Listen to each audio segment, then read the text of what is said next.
شفت بالظبط في صورة الفيديو وعنوانه. انا اتعلمت انجليزي في يوم واحد بس. Today I'm gonna tell you the bestest way to learn English from your phone, because if you don't have a computer, and even 30 minutes a day to get a very high level of English. And I want to tell you I'm understanding videos in English like 1.5 or 2x speed. I understand it so much, like presidents, biology, psychology, bodybuilders and gym, and podcasters, anything and any content. And it's really good opportunity to learn English nowadays. Anything in the world you need to have English. Without further ado, let's get started. The cup of coffee.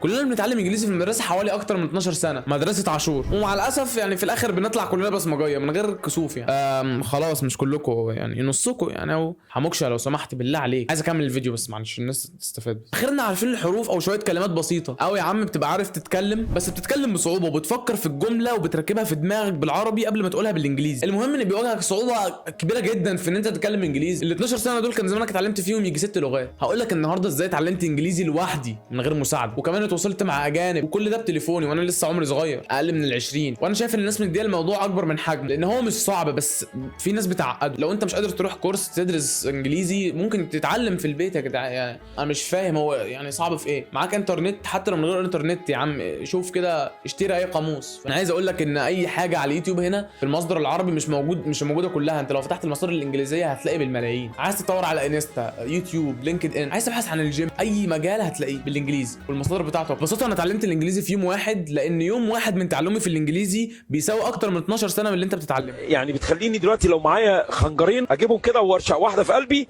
انك بتتعلم غلط جدا جدا جدا جدا. واتصدمت اكتر لما سالت الناس. اسمك ايه؟ كريم. عندك كام سنه؟ عندي 14. بتتعلم انجليزي من امتى؟ يعني ممكن مثلا من اولى ابتدائي. يعني بقالك كام سنه بتدرس انجليزي؟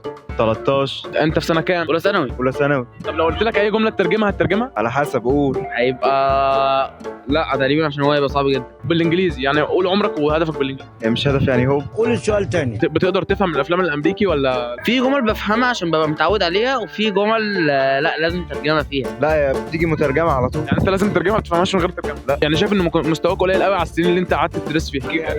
ولا ليها اي لازمه. ولا ليها اي لازمه. ولا ليها اي لازمه خالص. اهو بالظبط هو ده اللي قالوه. يعني ما سالتش نفسك ليه الاجانب بيتعلموا لغات احسن مننا؟ عشان هم اتعلموا بالطريقه الصح. انت اتعلمت عربي ازاي؟ هو حد علمك لغتك؟ اكيد لا، بس انت اتولدت بتلاقي نفسك بتتكلم عربي. طب ازاي؟ نفترض ان اسمك حموكش زي اللي قاعد جنبي ده، ونفترض مثلا اسمك مثلا نختار اسم بنت شهد، ميار، بسمله، اي حاجه. دلوقتي انت اتعلمت ازاي؟ انت ببساطه كنت بتسمع ابوك وامك واهلك بيتكلموا وانت مش فاهم حاجه، بس كنت بتستمر بس انك تسمع وبس، لحد ما لسانك بقى ليه القدره شويه بشويه. بقى قاعد كده باصص في الاوضه وشايف اهلك بيتكلموا، ماسك المصاصه بتاعتك او الببرونه وشايفهم بيتكلموا. واحده واحده بقيت تقول حروف زي الب والميم واليه. بقيت مثلا تقول بابا، ماما، عايز اشرب، عايز انبو. كنت بتنطق كلمات بسيطه وكنت بتتعلم بس نطق الحروف ازاي في الاول. واحده واحده هتلاقي نفسك اتعلمت كلمه ورا كلمه وجمله ورا جمله، لحد بقيت تعرف تتكلم. محدش علمك القواعد، محدش علمك التراكيب، محدش علمك اي حاجه في اللغه. وده ببساطه اللي الانسان بيعمله، هو بيتعلم كده. بس الفكره مختلفه، لانك مثلا انت مش في امريكا. يعني انا مثلا بتعلم صيني دلوقتي، انا مش في الصين، فمش هعرف اتعلم واوفر لنفسي بيئه كده وانا عايش مثلا في دوله بتتكلم عربي زي مصر. هي دي بقى الصعوبه اللي بتواجهك. فازاي تتغلب على الصعوبه دي؟ ازاي تكون لنفسك البيئه اللي هتجبرك تتعلم غصب عنك زي ما اتعلمت لغتك في الاول؟ هقول لك شويه خطوات خبره سنين يا عم. ونصايح من الاجانب كمان اللي انا كنت بتكلم معاهم. قالوا لي قابلت واحد بيتكلم 6 لغات ما شاء الله، وقال لي ايه اللي ساعده في تعلم اللغات دي.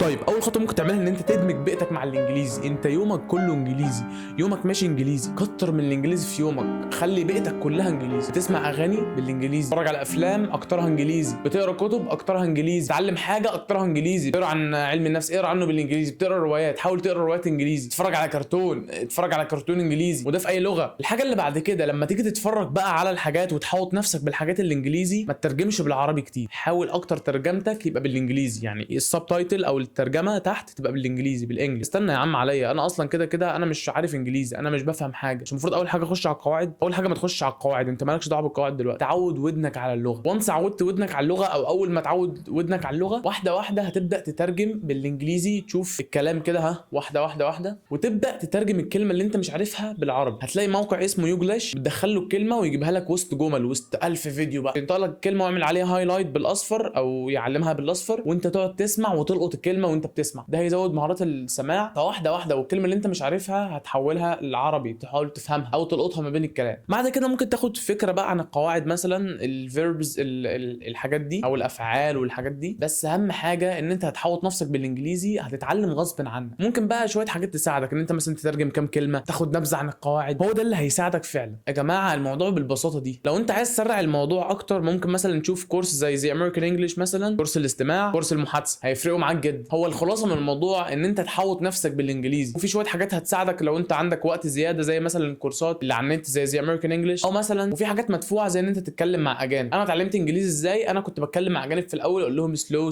اتكلم بالراحه شويه معلش، مجانا فون كده عادي، اقعد اسمع كتير فيديوهات كتير بترجمه سبتايتل انجلش، بس اترجم شويه، اسجل نفسي وانا بتكلم. كل الباكج اللي انا قلتها دي انت تجمعها وتعملها فعلا، وصدقني ادعي لي بعدين. ويا جماعه عايزين معلش تفاعل شويه يعني على انستا، على اليوتيوب، على كده، لان لو شايفني بفيدك فتفاعل، لو مش شايفني بفيدك والله انا ما استاهلش التفاعل لو انت شايفني مش بفيدك. بس كده يا وحش. احنا لسه مخلصين دلوقتي تصوير فيديو، كنا متفقين خلاص. كنا متفقين اقسم بالله عشان اي حد يقول لي تجاري همسكه بقى اذبحها. يا جماعه هموته. كنا متفقين، هو بيفهم انجليزي. هاو ار يو؟ I am fine.